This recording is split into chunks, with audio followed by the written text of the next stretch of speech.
Hello pong muli mga kabayan. Nagbabalik po muli ang inyong katambay. Si Katambay Manong po. Samahan niyo po muli ang inyong katambay. Magandang araw po muna, tanghali, hapon, gabi. Madaling araw po sa atin lahat. Saan man sulok ng bansa o mundo tayo naroon. Naway maingatan po tayo mga kababayan. Ito po, umpisa na po natin mga tambay.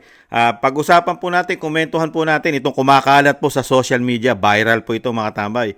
Ito pong video po ng napaagaling pong bagong upo ng USEC po, ng PCO. USEC Secretary po, Undersecretary po na si Claire Castro mga tambay. Si Secretary Claire Castro mga tambay. Ito po, matindi po ito. Mahusay po itong magbigay ng advice tungkol po sa batas mga tambay. Dahil po sa kanya pong programa, nung mga panahon po yata siya ay nasa radyo pa, ay nagbibigay po siya ng advice tungkol sa batas.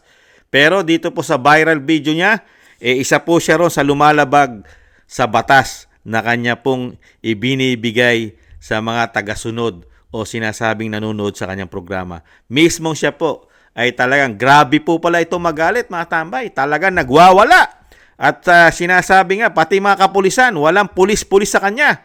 Pero dito po sa programa niya, sinabi niya po ang batas tungkol po sa mga klase po, katulad po daw ng mga pulis, dapat ay nire-respeto raw po. Pero dito sa viral video, mukhang hindi po yata siya nagbigay ng respeto sa mga pulis, mga tambay. Panoorin po natin, pakinggan po natin si Undersecretary, si USEC Claire Castro, mga tambay. Tama ba na makulong din yung anak kung tinulak lang niya yung pulis? Okay, ano mo na ginagawa ng pulis? Oo. Nag-aaresto ba? Or what? Ano? May ginagawa bang performing ba na a duty? Oo. Pag tinulak mo yan, of course, direct assault yun. Oo. Diba? Tinulak Sigaw-sigawan mo lang yung yung pulis pulis. habang nagpe-perform. Oo. Pwedeng direct assault yun. Diba? Oh. A few minutes later. Dinimanda ng Manila Police District ang isang abogado, ang kanyang partner, ang kanyang sekretarya, dahil sa kabuluhan na idinulot ng abogado sa headquarters. Si Clarissa Claire Castro, isang abogado na nag-host din ng isang legal advice program sa DCMM, ay nakulong kasama ang iba pa matapos gumawa ng eksena.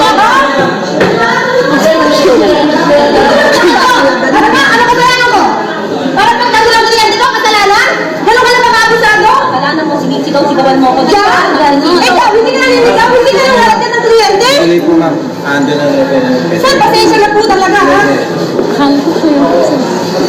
Pero kung PC o sekretary ka, hindi ka dapat, pwede yan dumipensa pero wag masyadong katulad itong ginawa ni Atty. Claire Castro kagad. Oh. Hindi pa mainit yung upuan dyan eh. Ganun ba? Okay tayo mga tambay. Direct assault daw po yun.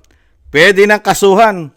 Pagka yun ginawa mo sa pulis, hiyawan mo lang daw po. Pagtaasan mo ng boses, saktan mo, direct assault na raw po yung mga tambay. Kaso na yun. May kaso na yun. Pero ano po yung ginawa ni USEC Claire Castro, mga tambay? Grabe po pala siya, mga tambay. Talagang wala po sa kanya alagad ng batas pagka siya po ay nagalit. Ibang klase po pala. Kaya abogado syempre, kaya niya ipagtanggol ang sarili niya. Pero yung sinasabi nga natin mga tambay, napakahusay mong mag-advise lalo sa batas dahil mayroon ka mga kaso na sinasabi pagka lumabag ka at ginawa mo, merong pataw na kaso at parusa. Kayo po pala excuse me, nakulong din po pala kayo. At syempre, kinulong kayo ng pulis, kinasuhan kayo. Dahil nga po, sa ginawa nyo, kung ano po pala ang pinapayo nyo ng legal, dyan po sa programa nyo, noong mga ilang taon na po yan, nakaraan, nangyari po pala sa inyo, personal. At kayo po pala mismo, ginagawa nyo yun na bastusin ang kapulisan. Hiyaw-hiyawan, bulyaw-bulyawan, meron pa mga masasakit siguro salita, mga kababayan. Napakatapang po pala ng isang PC o Undersecretary o USEC Claire Castro, mga tama. Ibang klase po pala ito. Kumakalat po kasi sa social media, mga kababayan. At nakita po natin kung bumatikos po siya sa mga politiko, di ba? Lalo sa pamilya Duterte at lalong-lalo sa Vice President, mga tambay. Siya pala ang talagang napakatapang.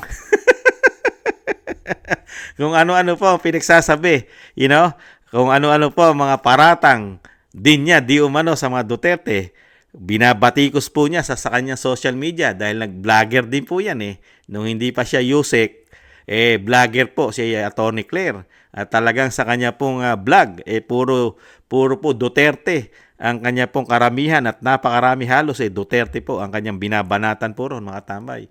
Yung pala, siya pala yung magiging viral.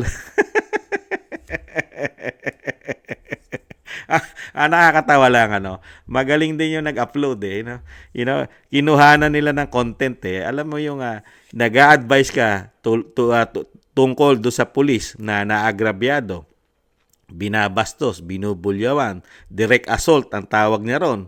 Pero mismo siya ang gumawa ro sa pulis at grabe pa ang ginawa niya. Grabing pambabastos ang ginawa niya ro sa pulis, sa mga pulis Doon yata sa presinto yun Yeah. Ako, attorney, yan, kumakalat na ngayon. Sumisikat na po kayo ngayon, attorney. Dahil nga unang araw nyo pa lang, binakbakan nyo na agad ang mga Duterte. At sinabi nyo pa na fake news ang mga Duterte, lalo ro sa pagbebenta ng ginto. At doon sa ekonomiya natin na sinasabi nyo, walang problema ang ekonomiya natin. At gumaganda ekonomiya natin, lalo ang GIR natin ay walang problema ang ating GIR. Pero nung ibalita ito, natapyasan o nawalan tayo ng $3 billion sa GIR at ang ating ginto ayon na rin sa Central Bank. Pumutok na po ito last year pa sa balita na nagbenta tayo na hindi bababa sa 25 tons of gold. Kaya sumisikat po kayo ngayon. Kaya nakita nyo po, yung mga kababayan natin, napakagaling nila mag-research. Torny, ayan, na-research po kayo ng mga kababayan natin na kayo po pala sobrang tapang nyo po pala. Parang nakikita ng mga kababayan natin, parang yung tapang nyo galing yata sa bundok. Di umano. Hindi ba hinuhugot sa bundok ang tapang nyo? Di umano, Torny. Nagtatanong lang si Kamanong. Baka kasi galing sa bundok yung tapang hindi kaya. Hindi naman po masamang magtanong. Di po ba, mga kababayan? Napakatapang po pala ni attorney.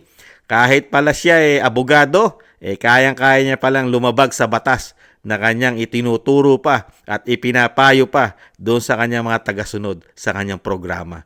Mga kababayan, unbelievable. Good luck na lang po sa iyo, attorney. Sikat na sikat ka na po ngayon. Viral na viral ka po. Attorney, napakatapang niyo po pala. At isa po pala kayo sa talagang nakita namin na ang batas po pala ay kaya niyo pala itong baluktutin at labagin. Ang tanong ni Kamanong, wala na kayang kaso? Direct assault yun Yun mismo galing kay Atty. Claire ayon kay Yusek. Yung pagsalitaan mo lang, yung pulis sa kanyang duty, active duty ka, hiyawan mo lang, bulyawan mo. Siya, hindi lang bulyaw ang narinig natin Di mo ba? Talagang parang may pagkaka-rebelde na yata ang dati. Parang di kaya? Parang parang nagre-rebelde na Parang, di ba? Ang tanong ni Kamanong, yung kaso kaya, naabsuelto na kaya si attorney ron sa kaso niya ron, yung direct assault, na pwede isampa sa kanya ng kapulisan? Nagtatanong lang si Kamanong. Absuelto na kaya? Magaling na abogado ngayon kasi Yusek na Ay nako mga kababayan, talagang walang baho na hindi po aalingasaw mga tambay. Tingnan niyo po, napakagaling ng mga ating mga kababayan na vlogger na research nila agad ang baho at katapangan at pag-iinsulto sa kapulisan ng isang Yusek na Claire Castro mga tambay. Hindi pa nag-iinit sa kanyang posisyon, may viral video na po na kumakalat sa kanya sa social media mga tambay. Yan ang hirap ayan ang hirap kasi napakatapang na Yusek, talagang banat ng banat. Ngayon, ikaw ang binabanatan ngayon. Mga kabayan, PDP laban po tayo. Mga kabayan, yan po ang kailangan natin. Yan po, wala pong na direct assault po diyan at wala po yung mga binulyawan at hinayawang mga pulis at minaliit. Wala pong mga minaliit po yung mga yung mga tao na yan. Hindi po nila minaliit ang mga pulis at hindi rin po nila pinagbubulyawan mga tambay. Walang kaso pong direct assault po yan. Yan pong PDP laban sa pangunguna po ni Senator Bato de la Rosa, Senator Bongo, Congressman Attorney Marcoleta, Attorney Vicente Lambino, Apollo Quiboloy, Philip Salvador, Attorney Vic Rodriguez, Attorney Jimmy Bondoc, at Attorney JB Hinlo mga tambay. PDP laban, Team Suka mga kababayan. Ayan po mga kababayan, ang maiksi nating vlog para po sa bagong USEC ng Malacanang, PCO mga tambay. Ay good luck na lang po. Viral na viral po kayo ngayon mga kababayan. At marami pa po yan. Alam mo, ang ating mga kababayang vlogger na makabayang vlogger, ay marami pa pong tutuklasin yan. Hindi lang po yan ang una't huli para po kay Yusek Castro mga tambay. Good luck na lang po. Muli po mga kabayan, maraming salamat po sa gusto po ng ating tambayang makabayan sa YouTube at TikTok. At ganoon din po sa mga nagko-comment, like, share, and subscribe. Maraming salamat po mga kababayan. Sa muli po, paalam, bye-bye, ingatan nawa.